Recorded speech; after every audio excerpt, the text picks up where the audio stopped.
Magandang araw, magandang hapon at magandang gabi sa ating mga kababayan sa iba't ibang panig ng mundong ito, sa Luzon, Visayas, Mindanao.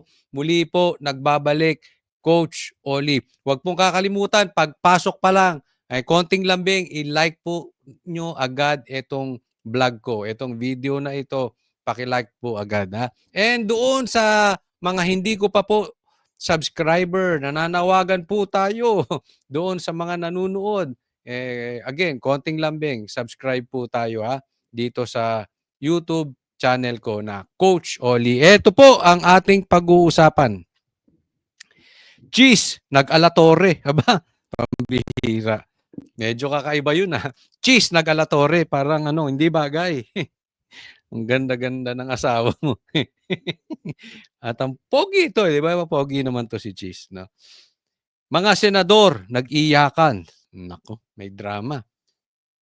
Yan po mga pag-uusapan natin at marami pa. Siguro pag-usapan din natin. Ano ba talaga? Bakit ibinalik sa Kamara yung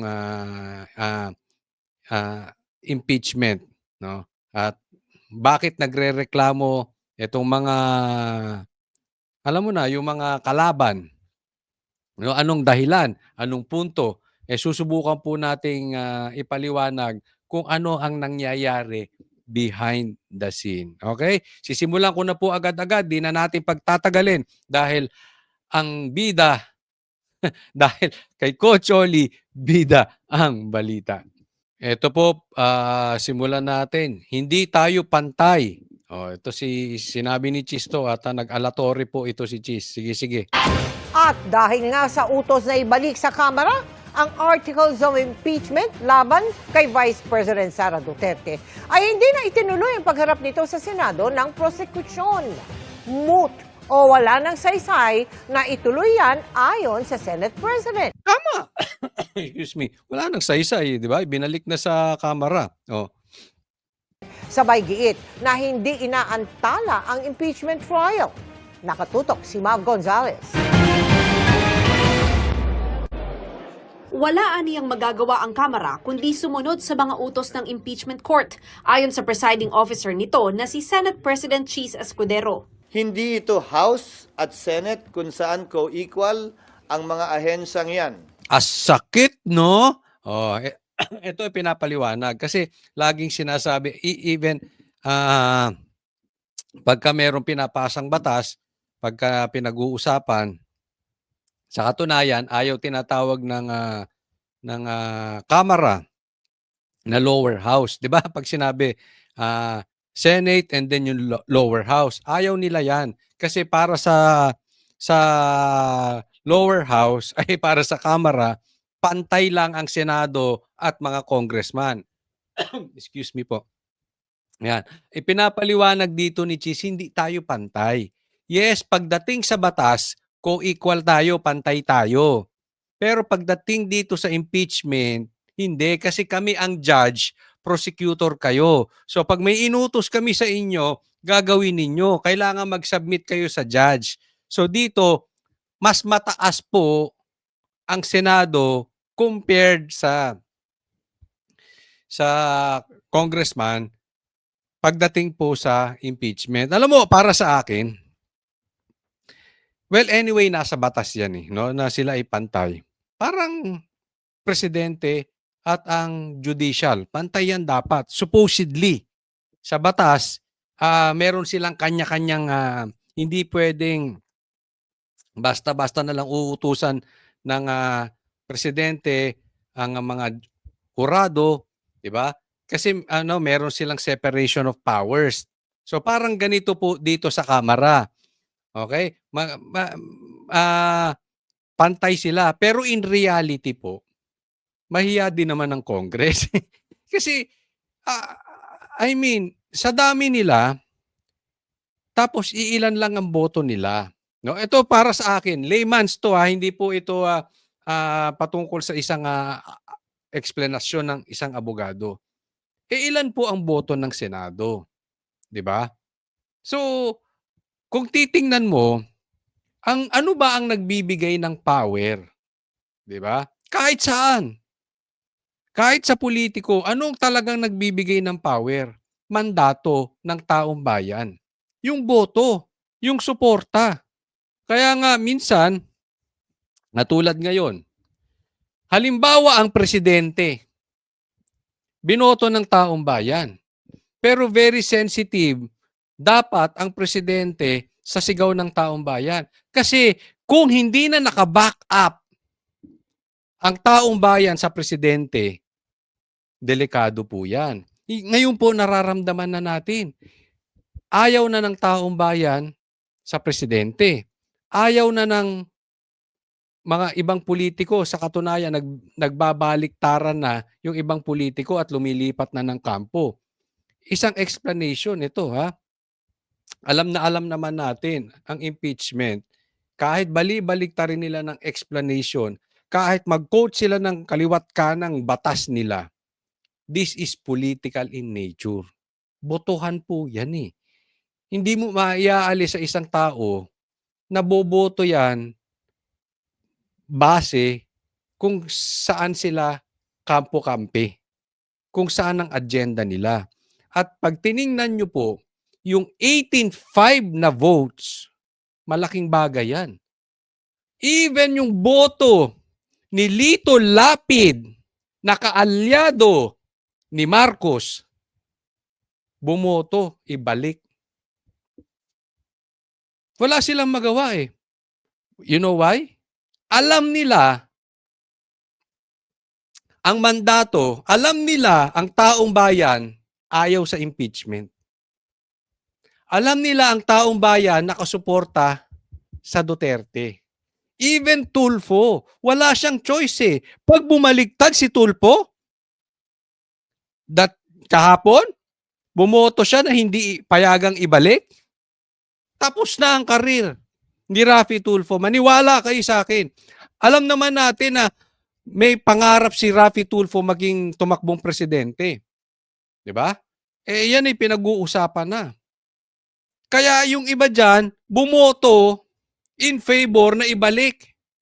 Ganun po kalakas ngayon si BP Sara. Ganun po kalakas ngayon ang Duterte. Why? Bakit ko po ina-explain? This is political in nature. But in reality, sa politika po, hindi po, wag po yung sa batas ang pag-usapan natin. Mataas po ang Senado sa Kamara. Bakit? Mas maraming nakasuporta sa kanila, mas maraming bumoto sa kanila, mas kakilala sila ng taong bayan. Ang sumusuporta sa kanila buong Pilipinas. Hindi katulad sa Kamara na iisang isang distrito lang. Eh iba-iba pa 'yan. Di ba? Halimbawa, yung distrito sa Davao ayaw kay Tamba. Bigyan ko kayo halimbawa. May separation ang presidente at ang Chief Justice. Pantay yan, di ba? Sa batas, pantay yan. May kanya-kanya silang kapangyarihan. But we all know, in layman's term, in layman's explanation, sa totoong buhay, mas malakas talaga ang presidente. Di ba? So, same din dito. Pero ito ngayon, nasa batas na din. Mas mataas ang Senado sa Kamara pagdating sa impeachment. Kaya wala silang magawa. Ibinalik, ipaliwanag nyo yan sa amin. Sa parte ng impeachment, korte ang Senado, prosecutor ang Kamara. Wala sa lugar para sa akin ang Kamara na hindi sumunod sa ipinag-uutos ng impeachment court.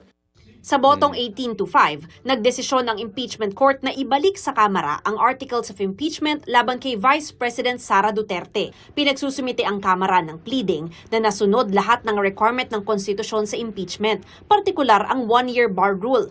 Humihingi rin ng impeachment court ng resolusyong aprobado ng 20th Congress na nagsasabing niraratify o inaaprubahan nila ang mga ginawa ng 19th Congress at gusto nilang ituloy ang prosekusyon ng bise. Resolution na pirmado ng mga miyembro ng Kamara na higit sa 1/3 nito.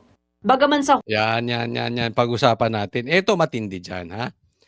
Resolution ng Kamara na mahigit sa 1/3. Okay? I-remind ko po kayo, yung first and second and third complaint po, ay hindi pinagbotohan. Ang pinagbotohan lang yung pang-apat. Anong importance nito? Kasi yung sinasabi ni Tiangco, yung pang-apat, doon na po namigay ng pera ng pondo si Tambaluslos. Yung unto third, walang gustong pumirma. Hindi nga sila naglakap ng pirma. Nauunawaan nyo po. Ngayon, hinihingi din ni Cheese na kung gusto nyo na maituloy ito, magkaroon kayo ng resolusyon na pirmado ulit nung one-third. One-third at least. So kung 300 yan, nasa mga 101, 102. Kung 300 plus yung mga congressmen. Ngayon, ang problema ito. Meron pa ba kayang pambigay si Tamba? Kasi alam naman natin, kaya lang nagpirmahan yung mga yan, according to Tiangco, dahil may binigay na pondo. Paano kung naibigay na? Yung iba nga nagre-reklamo pa. Hindi daw naibigay yung sapat. Di ba? So ang pinag-uusapan dito, dalawa. Una, yung 1-year bar rule. Anong ibig sabihin ng 1-year bar rule? Dapat isang impeachment complaint lang ang isusumite sa Senado. Yaan lang ang gagalawan ng Senado. Pangalawa, ano ba itong pangalawa? Na ituloy. Pumapayag sila na ituloy yung complaint from 19th Congress to the 20th Congress kasi tapos na po.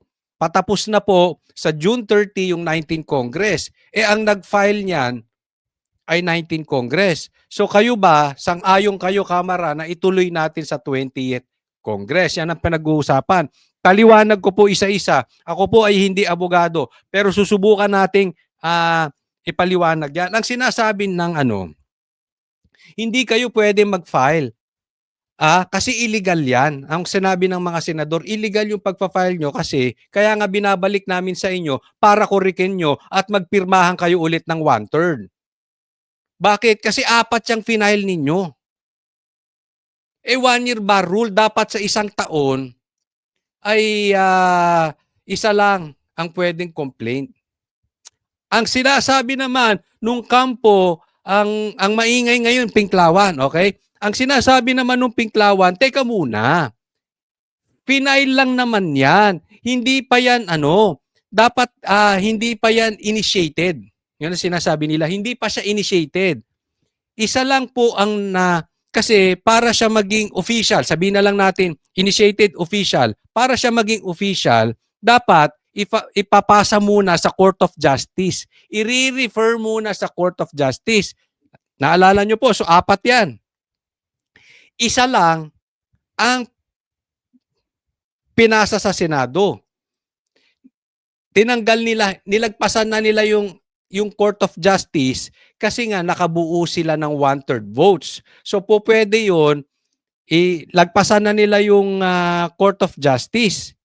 Diretso na sa Senado. So, in short, para doon sa mga pinklawang maiingay, ay isa lang talaga yan. So, hindi namin nalabag na isang beses lang dapat magrereklamo.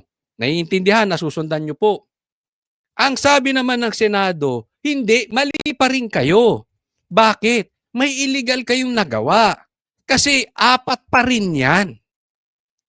Bakit hindi nyo pinasa yung 3 sa Court of Justice? Nauunawaan. Tapos yung isa, nagpirmahan na kayo. So dapat,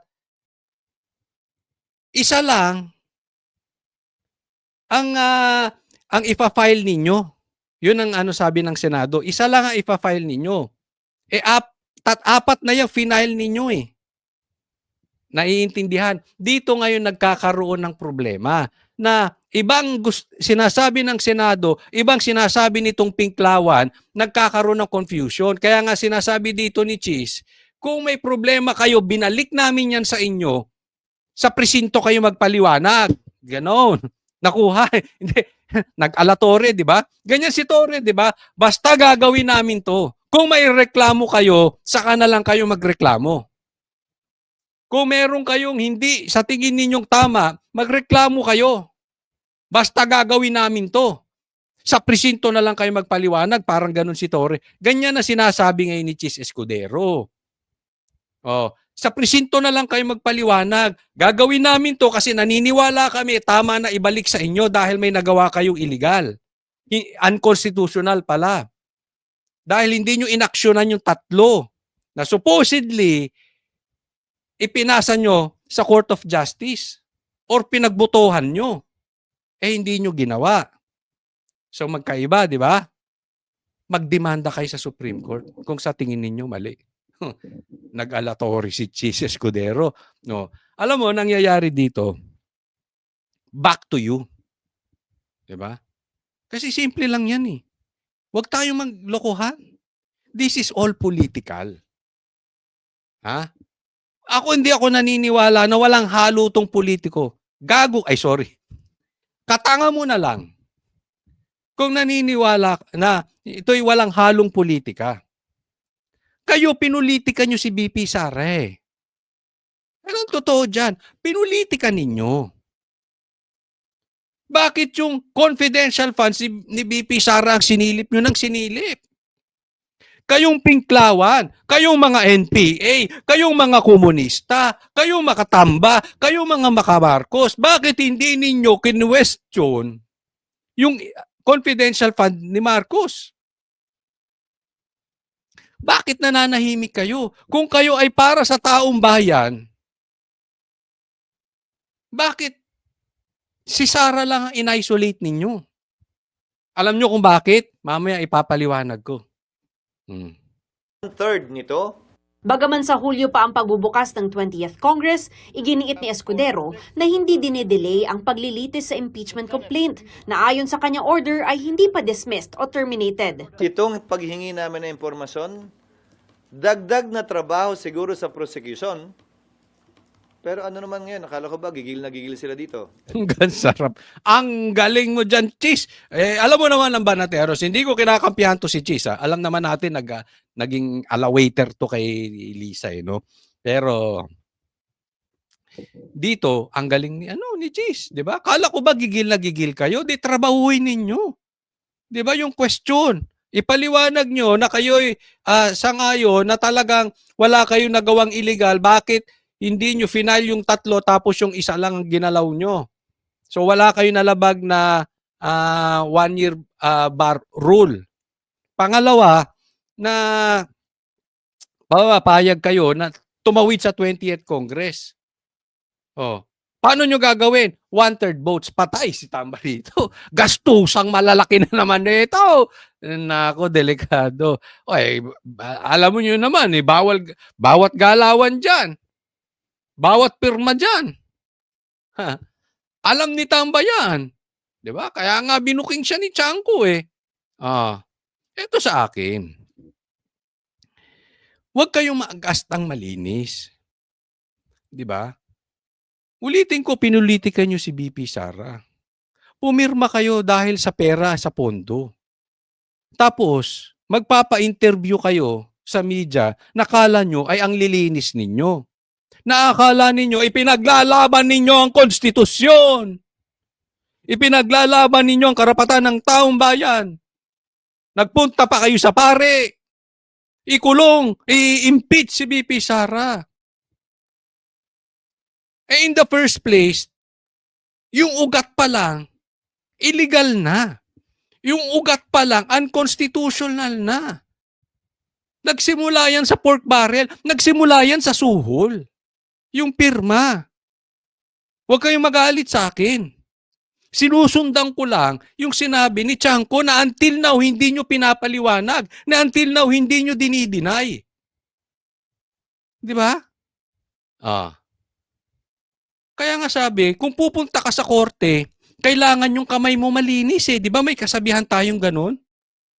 De Lima, of all people, ikaw pa ang maingay? Ang linis ng kamay mo. Parang hindi namin, Ang linis ng kamay mo, Dilima. Ang linis. Mhm. trabaho nila. Pero, paano makakadelay? Wala naman pwedeng mangyari. In fact, mapapabilis pa dahil habang nakareses kami, habang walang trial, habang hindi pa pumapasok ang ika-20 Kongreso, ay magagawa na nila to at mapaghahandaan. Correct. Di ba? Oh, gawin nyo na. Nauna. Wag nyo na. Kaysa reklamo kayo ng reklamo, kaarte-arte nyo dyan, pirma na. Tamba, ikot. Oh, pirma. Susuportahan nyo pa rin. Total, mahilig ka tamba magpapirma eh. Nagpapirma ka nga sa 200 plus mo, di ba? Na parang suporta para sa'yo. Papirma ka ulit ngayon. Diyan ka magaling eh. Papirma. Pinadalhan na rin ng writ of summons at order ang bise kanina. May 10 araw siya para sagutin ang mga akusasyon sa 7 articles of impeachment. O, di ba? Seems fair? Oh, fair, di ba? Eh, pati si BP Sara pinagpapaliwanag, binigyan ng 10 araw. Ito, alam mo, wag tayo maglokohan ha. Ang hilig nyo manggipit, ang hilig nyong mamulitika, pag kayo pinulitika, you will cry foul. In-isolate nyo si BP Sara. Ang daming problema nung bayan natin, ang daming kurakot nung bayan natin, ang daming may confidential funds. Si BP Sara lang ang binakbakan nyo ng binakbakan. Ah, di ba? Tama ba yun? Ah. Huwag kayong iyakin. Pag ginagawa nyo kay BP Sara, iyakin ba si BP Sara? Pag sinisiraan siya ng mga vloggers, pinipake nyo si BP Sara, iyakin ba siya? Kayo, pagka merong fake news sa sinasabi nyo, kahit hindi namin ina-admit na fake news yun, pag kayo ang pinuna, iyakin kayo. May fake news peddlers pa kayo. That's what I'm talking about eh. Doble kara kayo mga animal. Sorry po ah. Pinipigilan ko magsalita ng ano eh. Kasi, alam mo, walang masama maging iyakin. Pero kayo, wala kayong karapatang maging iyakin. Kayo nagsimula ng pamumulitika eh, tapos ganyan kayo ng ganyan. Ipapatawag din ng bise para humarap sa impeachment court sa petsa at oras na itatakda Yung ng babae, presiding hindi naman iyakin. Kayo iyakin. Hindi ba kayo naiiyak sa sarili ninyo? officer. Itatakda ang petsa ng susunod na pag-convene ng impeachment court pag naisumiti na ng mga partido ang mga hiningi sa kanila. Kaya din hindi ko maset yung susunod na trial date. Dahil, una, hindi pwedeng i-bind nga ng 19th Senate, ang 20th Senate. Pero paano kung hindi sumunod sa utos ang Kamara at Eh di wag na. Ayaw nyo sumunod, di wag. Tapos ang impeachment. Oh, isa pa yan kasi hindi natin alam eh. Dahil pag ano niya, kaya nga hindi pa nila maiset yan. Dahil ang hahawak na po niyan ay 20th Congress. Ang uupong judges niyan ay ibang set of senators na. Nauunawaan. Isa pa nga question yan eh. Na kay Tolentino po galing ito na hindi dapat tumawid ng 20th Congress. Para kay Tolentino, tapusin natin ngayon, 19th Congress, hindi yan pwedeng tumawid. Ang sabi ng iba, pwedeng tumawid. Oh. E di, gawin nyo, put it in writing, submit kayo ng resolusyon, pasa nyo sa Senado, ibalik nyo sa Senado na pwedeng tumawid.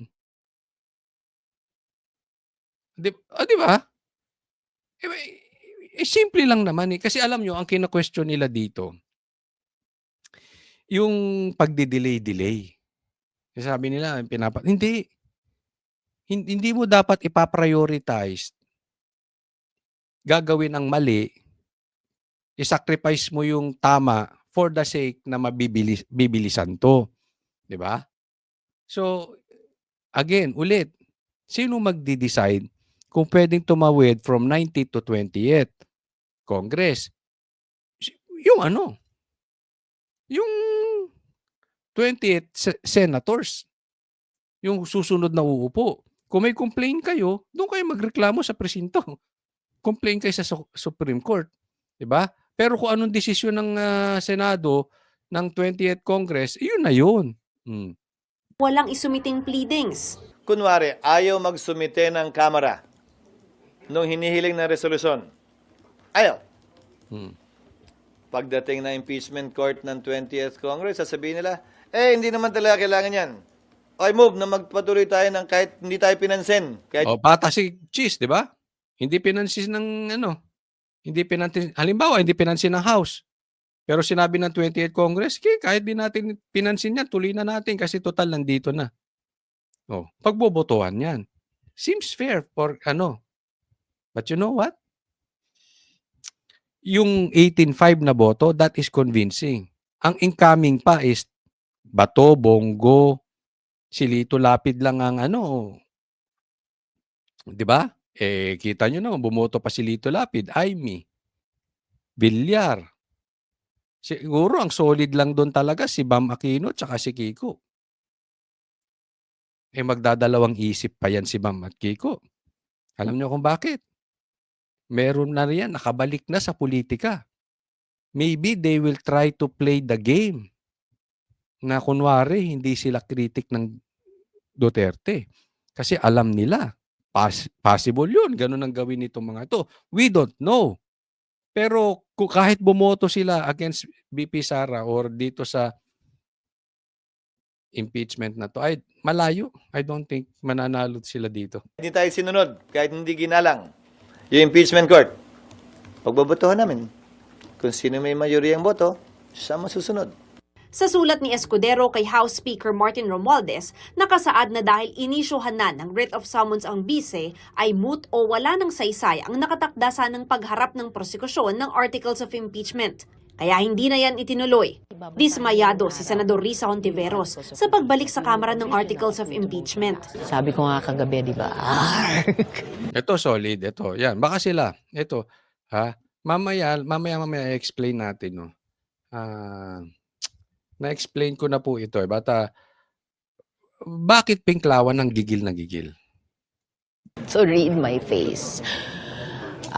Parang may gaslighting na nangyari. Hindi kaya gumamit ng iba't ibang mga salita para malito tayo. Ngayon, nauto kayo. Totoo, nalito kayo. 'Di ba? Napaglaruan kayo ni Cayetano, ang galing ni Cayetano. O mismo. Tapos sila diyan. Para malito tayo. Giit naman ni Senador Bato de la Rosa na unang nagmosyon na i-dismiss ang impeachment complaint. Scripted. Magsuntukan na nga si Senator Ruben Padilla at saka si Senator Joel Villanueva. Alam mo kasi sinasabi ng mga realista, sinasabi ng mga ibang lalo na yung mga Pinklawan, yung mga komunista, sila yung mga gigil na gigil dito. Yung mga NPA, yung mga alam mo na, yung mga kontra sa Duterte, no? Scripted daw. Parang ginawa-gawa.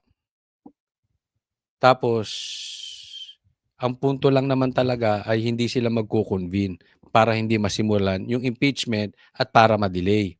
Ayan ang explanation ni Bato. Magsusuntukan na nga nakita nyo ba? Magsusuntukan na nga si Robin Padilla at saka si Villanueva. Sasabihin nyo, yan ang punto ni Bato. Scripted pa. No, pero para sa akin, it doesn't matter. Huwag kayong iyakin. Yan lang. Kasi namumulitika kayo eh. Di ba? Don't tell me you are that stupid that you don't know that impeachment is political in nature. Don't be naive. Huwag kang magtanga-tangahan kayo. Kayong mga pinklawan, huwag kayong magtanga-tangahan. Alam niyong political yan. At alam din ninyo, pinulitika lang si Sara. Kasi nagtatanga-tangahan kayo eh. Ang sakit, di ba? Yung ginagawa nyo sa inyo ginawa. Tapos iyakin kayo. Lahat naman yan palaman sasabihin, hindi, talagang ginawa ito ni Sara. Hindi, huwag tayong maglokohan. Alam nyo bakit ayaw nyong pabalikin si Sara? Dahil binakbakan ng Duterte. Binakbakan, pati nga si Pastor Kibuloy nadamay dyan. Alam nyo kung bakit? Kasi lantaran silang lumalaban sa mga komunista. Lantaran silang lumalaban sa mga NPA. Hindi nyo papayagan makabalik ang Duterte. Kaya nga pati si trinabaho nyo si Pastor Kibuloy eh. Diba? Bakit? Alam nyo kasi lantarang lumalaban din sa komunista.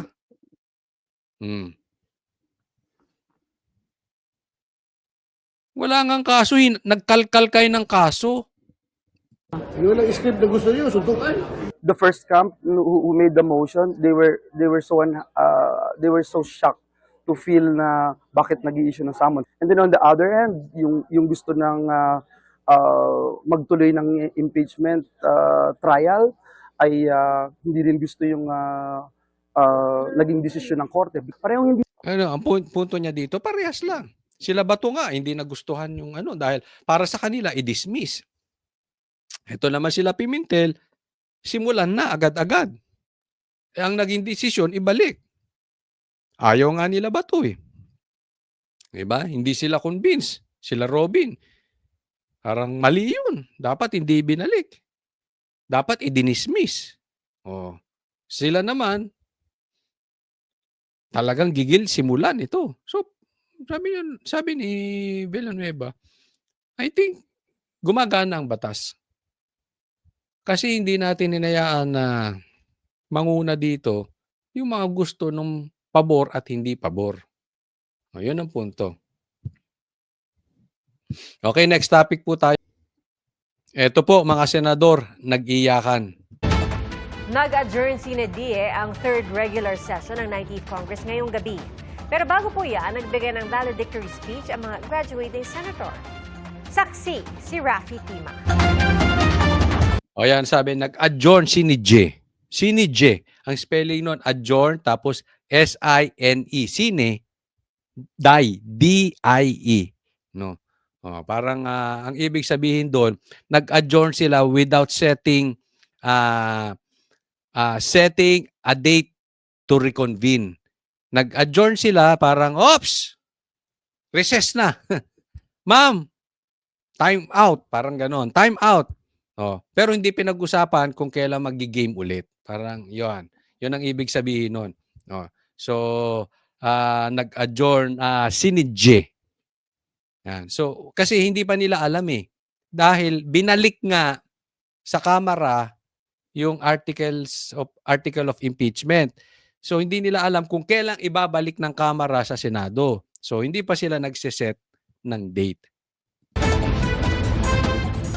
Madamdamin ang pamamaalam ng mga senador. Nag-graduate na sa Senado sa huling araw ng sesyon ng 19th Congress ngayong araw. Si Senadora Nancy Binay na tumakbo at nanalong mayor ng Makati City, aminadong naging tampulan ng biro sa itsura at pananamit. Pero hindi raw siya nagpa-apekto. Alam mo, Nancy, tapos ka na pala. Sana ginawa mo na yung tama.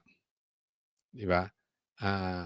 Well, anyway, na-excite ka, na gusto mo nang simulan agad, no? Pero, ganun talaga eh. Di ba? Ganun talaga. Hanggang sa kahuli-hulihan. Aalis ka na lang, mali pa yung ginawa mo. Kinilala ang mga staff na 12 taon daw tumulong sa kanya para magampanan ng trabaho. Kasi baka sabihin nyo, Coach Oli, kanya-kanya tayo ng opinion. Di ba? May ganito, may ganyan. Hindi mo pwedeng sabihin na tama lang yung mga maka-Duterte. Ang punto ko lang naman kasi ito, ba't ko sinasabing tama ang Maka Duterte? Hindi ko po sinasabing malinis si Tatay Digong. Hindi ko po sinasabing malinis si BP Sara. Pero alam natin, kaya lang naman inimpeach si BP Sara is because political. Talagang dinidiin lang. Hindi ko pinagtatanggol na santo santita etong si Sara o sila ano, hindi sila perpektong tao. Kaya ang punto ko, dapat gumawa na ka rin na kayo ng tama, total paalis na kayo eh. Alam nyo naman na pinulitika. Hindi nyo kami maloloko na hindi nyo alam na pinulitika lang to si Sara. Kasi kung pagpalagay natin, talagang naghahabol sila na may mali sa confidential funds, hindi dapat hinabol din nila si Marcos. Di ba? Alam nyo yan. Pinulitika. Kaya sana gumawa na kayo ng tama. Baho. I am glad that I have been able to Kaya ako, eto wala akong bilib sa paiyak-iyak. Sa totoo lang. Okay? Ako, ano din umiiyak ako talaga pagka meron akong, lalong-lalo na pagka alam kong may ginagawang paraan, mabuti, o gumagalaw ang Diyos. Talagang nakikita ko pag nafe-feel ko yun, umiiyak ako. Kaya lang para sa akin, ang iyak-iyak is useless if you will not back it up with action.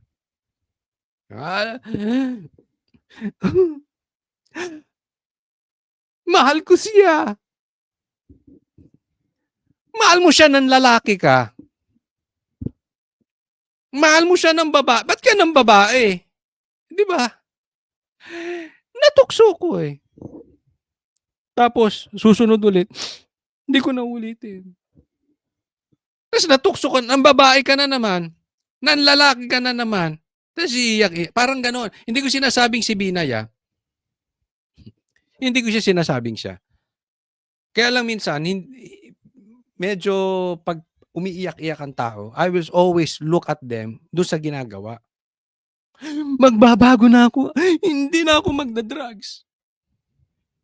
After one day, nagdodroga ka ulit. Tapos iiyak ka ulit. Tapos magdodroga ka ulit. Tapos iiyak ka ulit. Anong kwenta nung iyak mo? Mabuti pa sinabi mo, hindi ako magdodroga. I will try. Hindi ka umiyak. Pagkatapos nun, hindi ka na nagdroga ever. Sino mas effective? So it's not about feelings. It's about making the right decision at the right time. Nancy Binay. call upon you. I am confident that from here on, you will continue to make a difference wherever you choose to serve. Si Senadora Cynthia Villar, naabot na rin ang term limit sa Senado. Nagpasalamat sa mga kapwa-senador. Ito, term limit si ang Villar po sumuporta all the way, no? Sa Duterte. So, again, they are not perfect. But so far, ginawa nila yung yung alam nila sigurong tama na mali yung impeachment. In this chamber, you fondly call me Mama Bear, a simple moniker, but one I took to heart. To be Mama Bear meant being fiercely protective, genuinely caring, and always dependable. I saw it as a gesture of trust and respect. Ibinida naman ni Senadora Grace Poe ang 300 at 68 batas na kanyang naipasa. Serving as your senator. Binida niya ang kanyang pero pagdating ng crunch time, sablay ang ginawa mo. Binida niya yung mga batas na pinasa niya. Anyway, hindi ko alam kung anong ginawa mo dyan, Grace Poe. It's been a humbling experience. Sige, iyakan kayo ng iyakan. The Senate. Hindi kaya yung iyak nila is iyak ng, alam mo minsan, di ba, sa buhay ng tao, hindi ko sila inuusgahan tinatanong ko lang po kayo. Minsan sa buhay ng tao, ang nakakaiyat yung regrets. Yung, alam mo, yung dapat gawin, hindi mo ginawa, Tapos magsisisi ka. Dapat ginawa ko yan eh. Dapat nagpakalalaki ako. Dapat nanindigan ako. Dapat may backbone ako. Tingnan mo, masama tuloy ang tingin sa'yo ni Amy. Diba? Sabi niya siguro, gaganyan-ganyan ka. Mali ang ano mo. Mali ang desisyon mo. Di ba? Parang kakaining buhay si Grace po ni Amy. It's a chamber where only the prepared, not necessarily the popular, Napataas ang kilay ni Napataas ang kilay ni Amy ron. endure. I have it in your hands and your conscience. Every moment in these halls has been a teachable moment. Si Senador Bong Revilla na nakatapos na ng 12 taong termino bilang senador mula 2004 hanggang 2016, inalala ang pagdawit sa kanya sa pork barrel scam.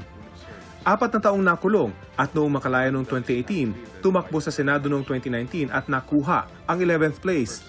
Muli siya Nakulong siya sa pork barrel scam. Hindi kaya may pork barrel din ang Kamara ngayon? Hindi kaya dapat may makulong din dyan? According doon sa pasabog ni Chanco. Sige, comment kayo dyan sa comment section. Anong masasabi nyo patungkol dyan? Pero alam nyo ako, naniniwala ako. Ito yung opinion ko lang. Naniniwala ako na trinaydor to si Bong Revilla. Kasi mataas din to sa survey. And ako, naniniwala ako na nagkadayaan. Okay? Nagkadayaan at ang ipinasok ng administrasyon si Bam at si Kiko. Bakit? Because they need affiliation. They need support from the pink. Yan po ang gawain ng pula ay sumuporta sa pink para ang pink nation, ang pink lawan sumuporta sa pula kasi bumababa na po ang trust rating ng pula.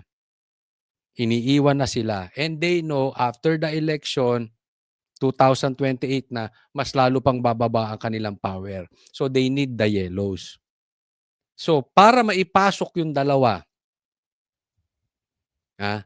ako, naniniwala ako na dinaya si Pastor Kibuloy na yung boto ni Pastor Kibuloy distributed dito sa dalawang to. Wala nga sila sa survey. Panalo si Pastor Kibuloy, Mindanao, Visayas. Panalo si Pastor Kibuloy sa uniform men. But anyway, ang ipinasok yon. So kailangan nila maglaglag. Alam nyo kung sinong nilaglag? Si Bong. Nakuha yung boto kay Pastor, pero ito si Bong, panalo din talaga ito eh. Pero magiging masikip. Kasi, ang sabi, ito raw si Bong, yung mga anak niya, ay hindi raw pumirma ng impeachment. At ito si Bong, na ito ay